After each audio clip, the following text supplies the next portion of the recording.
bienvenidos de nuevo a la comunidad de El Próximo Framework en Ingeniería. Si están conmigo hoy es porque entienden que el dominio de los fundamentos es el trampolín hacia el futuro. En nuestra sesión anterior, conocimos a los músicos de nuestra Orquesta de Integridad de Potencia, el VRM y los condensadores. Hoy vamos a analizar el escenario sobre el que actúan y las fuerzas invisibles que afectan su interpretación.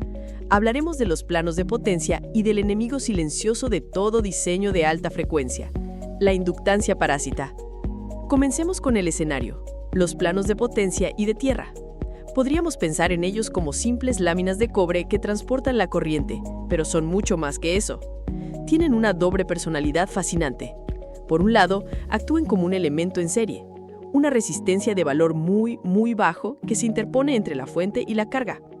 Por otro lado, y al mismo tiempo, actúan como un elemento en derivación, un condensador de capacitancia muy pequeña, pero con una inductancia extremadamente baja.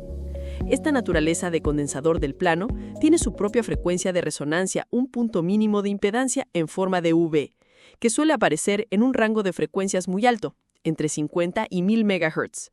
Pero el efecto más interesante y potencialmente peligroso de los planos de potencia no es este.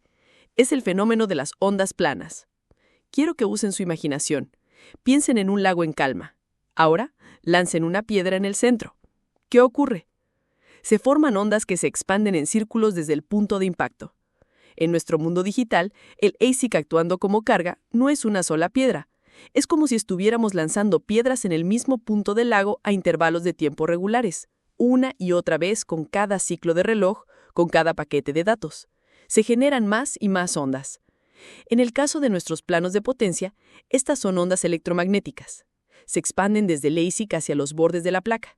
Y al igual que las olas del lago chocan contra la orilla, estas ondas electromagnéticas chocan contra los bordes del plano y se reflejan, viajando de vuelta hacia su origen, hacia el ASIC. Afortunadamente, nuestros condensadores de desacoplo actúan como rompeolas, amortiguando enormemente estas reflexiones, pero no son perfectos. Si una de estas ondas reflejadas llega de vuelta al ASIC justo en el mismo instante en que el ASIC está lanzando una nueva piedra, es decir, iniciando una nueva onda, las amplitudes se suman, se apilan una encima de la otra, creando una resonancia, una ola gigante de ruido de alto voltaje que puede hacer que el sistema falle. La frecuencia a la que ocurre esta resonancia depende de las dimensiones principales del plano, no de los pequeños detalles.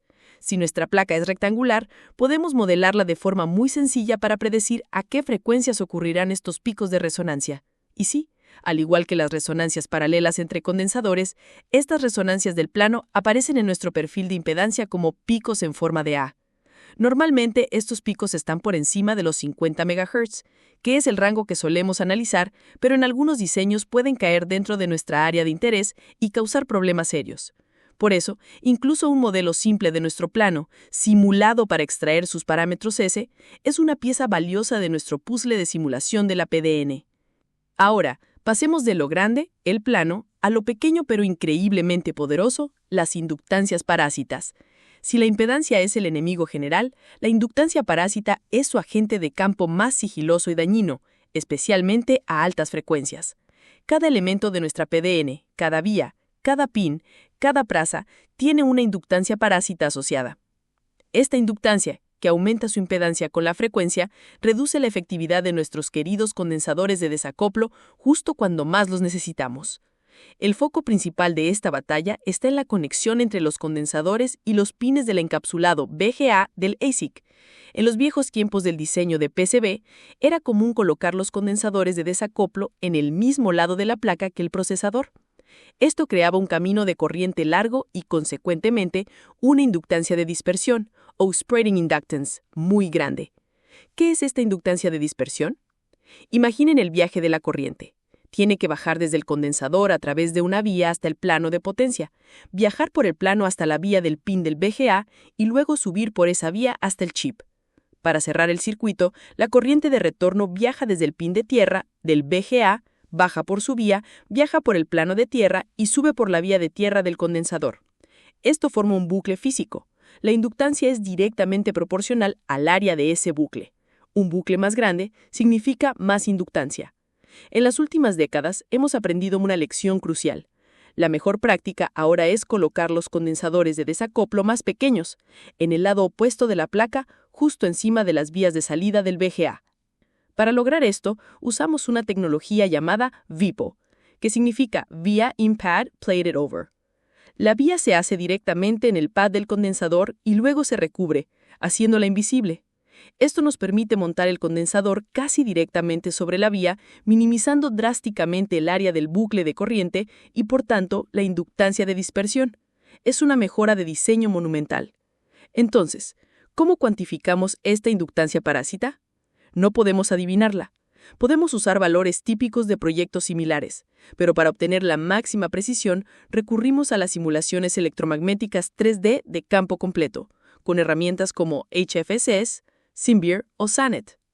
Y aquí viene lo bueno. No necesitamos un modelo 3D ultra complejo de toda nuestra placa. Para analizar la inductancia, que depende de las estructuras metálicas y no tanto de los materiales dieléctricos, podemos usar un modelo muy simplificado. En primer lugar, para la inductancia del montaje del condensador, creamos un pequeño modelo 3D que solo contiene los pads del condensador y sus dos vías, una para la potencia y otra para la tierra. En segundo lugar, hacemos lo mismo para la vía del VGA. Lo único que necesita ser preciso en estos modelos son las dimensiones físicas críticas, la longitud de la vía, que es la distancia desde la capa externa hasta el plano de potencia, el paso entre los pines del VGA y el diámetro de la vía. El proceso es el siguiente. Simulamos estas pequeñas estructuras 3D. El simulador nos devuelve un archivo de parámetros S de 2 puertos, esa fuente digital que ya conocemos. Luego, en una herramienta como QCES o ADS, hacemos un poco de magia matemática. Convertimos esos parámetros S a parámetros Y y a partir de ahí usamos una fórmula para extraer la curva de inductancia en función de la frecuencia. La fórmula en sí misma es: inductancia es igual al valor absoluto de 1 sobre la parte imaginaria de Y11, todo ello dividido por 2pi frecuencia. No se asusten por la fórmula. Lo que hace es destilar toda la información compleja de la simulación en un solo número que podemos leer en una frecuencia alta, como 200 MHz, donde el valor de la inductancia se estabiliza. Ese número es el valor de la inductancia parásita de una sola conexión.